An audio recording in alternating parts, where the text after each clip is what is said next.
बड़ी खबर, चांद पर इतिहास रचेगा आज भारत। आज होगी चांद की सतह पर चंद्रयान 3 की लैंडिंग। हम 6:04 पर यान की होगी लैंडिंग। पीएम मोदी दक्षिण अफ्रीका से लाइव चंद्रयान की लैंडिंग देखेंगे। ये बड़ी खबर आपको दे रहे हैं। चांद पर आज इतिहास रचने के बेहद करीब है भारत। और आपको ये बता दें कि ये एक मून मिशन है जो आज शाम 6:04 पर चंद्रमा पर लैंड करेगा। बड़ी खबर आपको दे रहे हैं कि मिशन की सफलता के लिए देश के कोने कोने में पूजा पाठ भी किया जा रहा है। और ये आपको बता दें कि ये अपने आप में बहुत ही महत्वपूर्ण दिन है। ये बता दें कि जो आखिरी के 10-15 सेकंड है वो बहुत ही महत्वपूर्ण है लैंडिंग के लिए। आज पूरी दुनिया की नजर चंद्रयान 3 पर टिकी हुई है। तब तक आप लोग हमारी इस वीडियो को लाइक और अगर आपने हमारे चैनल को सब्सक्राइब नहीं किया है तो जल्दी से सब्सक्राइब कर ले और कमेंट सेक्शन में हमें जरूर बताएं कि आपको हमारी ये वीडियो कैसी लगी। अरे मम्मा, ये टीवी पर बार बार क्या खबर चल रही है और ये चंद्रयान 3 क्या होता है? जहाँ देखो वहाँ पर बस चंद्रयान 3 चंद्रयान 3। अरे बेटा, चंद्रयान 3 चांद पर खोजबीन करने के लिए इसरो द्वारा बनाया गया एक चंद्र मिशन है। इस मिशन के जरिए इसरो चांद की सतह पर पानी का पता लगाएगा और हमें यह भी जानकारी देगा कि चांद की सतह पर भूकंप कैसे आते हैं। तो मम्मा, क्या पृथ्वी से भेजा हुआ रॉकेट चांद पर पहुंच जाएगा? हाँ बेटा, आज शाम 6:04 पर हमारा चंद्रयान 3 चंद्रमा पर पहुंच जाएगा। चंद्रयान 3 का चंद्रमा पर पहुंचना हमारे लिए बहुत गर्व की बात होगी। क्या बंटी मामा भी चंद्रयान 3 के अंदर बैठे हुए होंगे?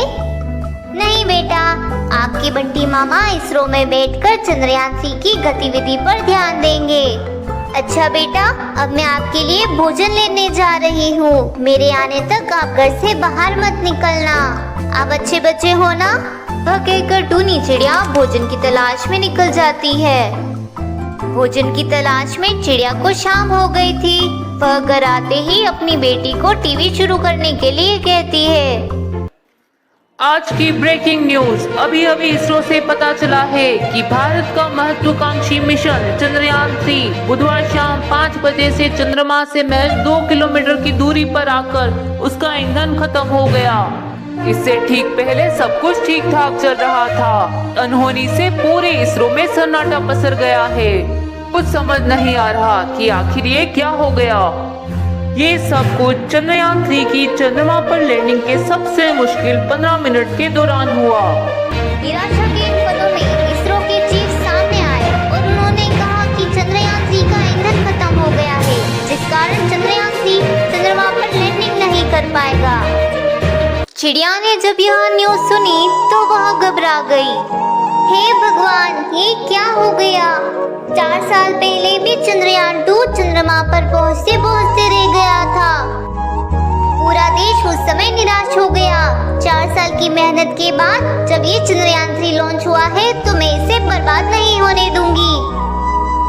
टूनी चिड़िया उड़कर अपने भाई के पास जाती है जो कि इसरो में वैज्ञानिक था। अरे बहन, तुम यहाँ पर कैसे? भैया, मैंने अभी टीवी चैनल पर न्यूज सुनी है कि चंद्रयान 3 का ईंधन खत्म हो गया है। क्या अब हमारा चंद्रयान 3 चंद्रमा पर लैंडिंग नहीं कर पाएगा? क्या इसका कोई उपाय नहीं है? हमारे पास सारे रास्ते बंद हो गए हैं सिवाय एक के। अगर हम किसी व्यक्ति को रॉकेट में बिठाकर स्पेस भेज दें, वह चंद्रयान 3 को ईंधन पहुंचा सकेगा। मगर हमें ये काम बहुत ही जल्दी करना पड़ेगा, वरना चंद्रयान 3 स्पेस में कहीं खो जाएगा। परंतु कोई भी व्यक्ति अपनी जान को जोखिम में डालकर स्पेस में जाने को तैयार नहीं है। जाने को तो मैं चला जाऊं, पर मुझे ऊपर से ऑर्डर नहीं है। अब मैं क्या करूं? सही रहा तो हम अपने चंद्रयान को फिर से खो देंगे। भैया, आप क्यों चिंता कर रहे हो? मैं हूँ ना, मैं अपने चंद्रयान 3 को चंद्रमा पर सही से लैंडिंग करा कर आऊंगी। नहीं बहन, तुम ये नहीं कर सकती। ये काम बहुत ही जोखिम भरा है। अभी तुम्हारा एक छोटा सा बच्चा है। नहीं भैया, आज आप मुझे नहीं रोकेंगे। आपको तो पता है मेरा बचपन से ही सपना है कि मैं अपने देश के लिए कुछ कर सकूं। शादी होने के कारण मैं अपना ये सपना पूरा नहीं कर पाई। बस भैया, आज आप मुझे नहीं रोकेंगे। आज मुझे अपने देश के लिए कुछ करने का मौका मिला है।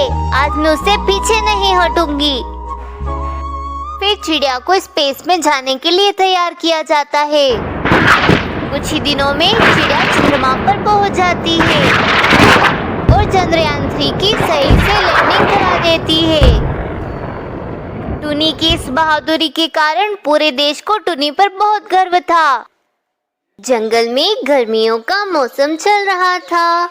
गर्मियों के कारण पूरे जंगल में सूखा पड़ रहा था। पक्षियों, पूरा 1 साल गुजर गया, लेकिन हमारे जंगल में तो बारिश हो ही नहीं रही, जिस कारण हमारी सारी फसलें भी सूख रही है और तो और हमारी नदियाँ और तालाब भी सूख रहे हैं। हाँ, इस गर्मी से तो मैं भी बहुत ज्यादा परेशान हूँ। अगर हमारे जंगल में जल्द ही बारिश नहीं हुई तो हम पक्षी खाने पीने को भी तरसेंगे। चुप चुप बोलो कबूतर, अगर तुम्हारी बात सच हो गई तो हम पक्षी तो मर जाएंगे। हाँ बुलबुल बहन, कबूतर बिल्कुल सच कह रहा है। अगर ऐसा ही रहा तो जंगल में सब कुछ खत्म हो जाएगा, इसलिए अब हम पक्षियों को कुछ न कुछ तो करना ही पड़ेगा। उसी जंगल में एक बड़ा सा नारियल का पेड़ था।